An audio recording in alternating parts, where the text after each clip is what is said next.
بسم الله الرحمن الرحيم.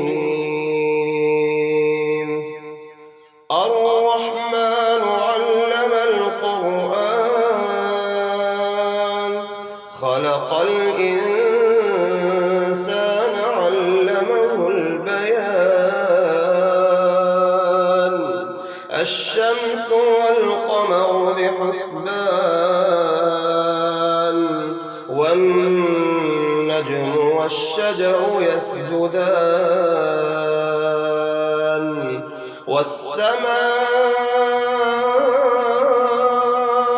رفعها ووضع الميزان، ألا تطغوا في الميزان، وأقيموا الوزن بالقسط ولا تخسروا الميزان. والأرض وضعها للأنام، فيها فاكهة والنخل ذات الأكمام، والحب ذو العصف والريحان.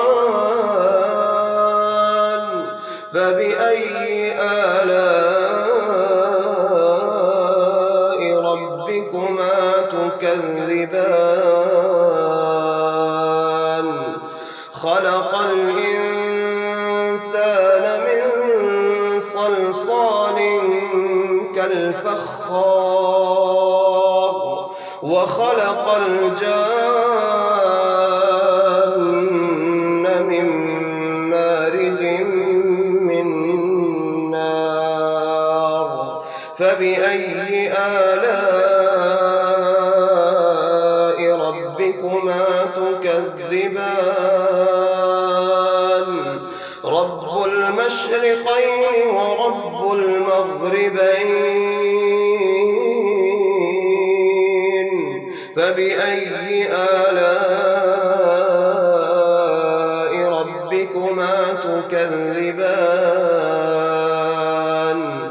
مرج البحرين يلتقيان، بينهما برزخ لا يبغيان. فبأي آلاء ربكما تكذبان؟ يخرج منهما اللؤلؤ والمرجان. فبأي آلاء ربكما تكذبان؟ وله الجوار المنشآت في البحر كالأعلام. فبأي آلاء ربكما تكذبان؟ كل من عليها فان، ويبقى وجه ربك ذو الجلال والإكرام. فبأي آلاء ربكما تكذبان؟ يسأله من في السماوات والأرض، كل يوم هو في شأن. فبأي آلاء ربكما تكذبان؟ سنفرغ لكم أيها الثقلان. فبأي آلاء ربكما تكذبان؟ يا معشر الجن والإنس إن استطعتم أن تنفذوا من أقطار السماوات والأرض فانفذوا، لا تنفذون إلا بسلطان. فبأي آلاء ربكما تكذبان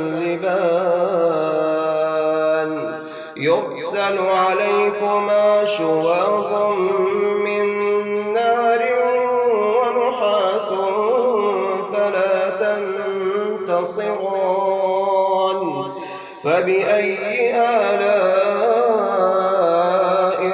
ربكما تكذبان فإذا انشقت السماء فكانت وردة كالدهان فبأي آلاء ربكما تكذبان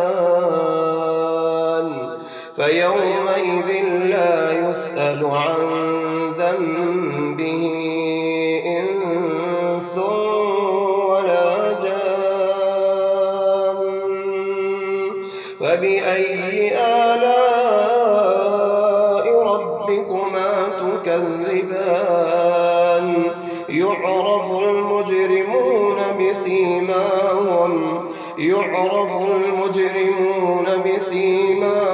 فيؤخذ بالنواصي والأقدام فبأي آلاء ربكما تكذبان هذه جهنم التي يكذب بها المجرمون يطوفون بينها وبين حميم آن فبأي آلاء ربكما تكذبان ولمن خاف مقام ربه جنتان فبأي آلاء ربكما تكذبان ذواتا أفنان فبأي آلاء ربكما تكذبان فيهما عينان تجريان فبأي آلاء ربكما تكذبان فيهما من كل فاكهة زوجان فبأي آلاء ربكما تكذبان متكئين على فرش بطائنها من استبرق وجنى الجنتين دان فبأي آلاء ربكما تكذبان فيهن قاصرات الطرف لم يطمثهن إنس قبلهم ولا جان فبأي آلاء ربكما تكذبان كأنهن الياقوت والمرجان فبأي آلاء ربكما تكذبان هل جزاء الإحسان إلا الإحسان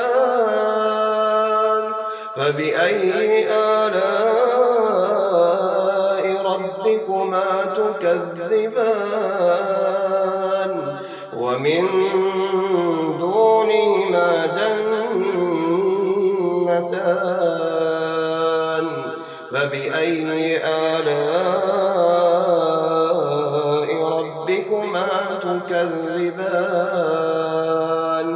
مدهامتان فبأي آلاء ربكما تكذبان فيهما عينان نضاختان فبأي آلاء ربكما تكذبان فيهما فاكهة ونخل ورمان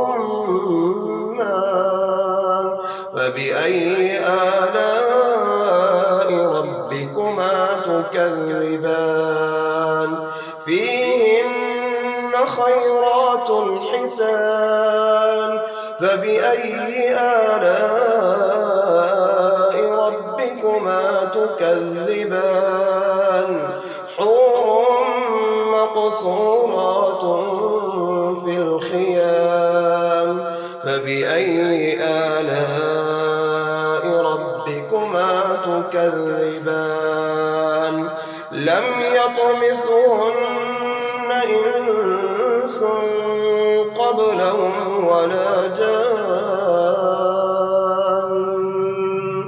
فبأي آلاء ربكما تكذبان متكئين على رفرف خضر وعبقري حسان